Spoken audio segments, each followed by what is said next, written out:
Првиот човек на ВМРО ДПМН Христијан Мицковски ја коментираше кривичната пријава против градоначалникот на Кочани Љупчо Папазов поради именувањето на директор на училиште кој, како што велат од МВР, немал положено испит во законски утврден рок. Читам денес Министерството за внатрешни работи на Спасовски и Ковачевски обелодениле голем криминал.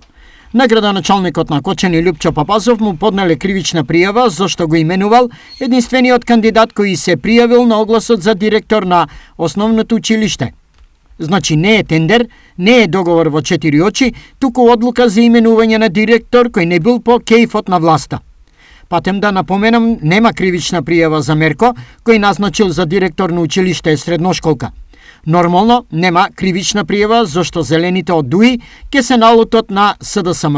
Вели Мицковски. Според МВР, градоначалникот на општина Кочани со искористување на својата службена положба ги пречекорил границите на своето службено овластување, така што на 6.12.2021 година за прв пат го именувал СЗ за вршител на должноста директор на СОУ Ѓошо Викендиев Кочани и продолжил да го именува по трети и четврти пат, иако бил должен да знае дека лицето кое го именувал не го положил испитот за директор во законски утврдениот рок од 1 година и не ги исполнува условите за вршење на должноста, со што овозможил лицето да заработи 63.552 денари.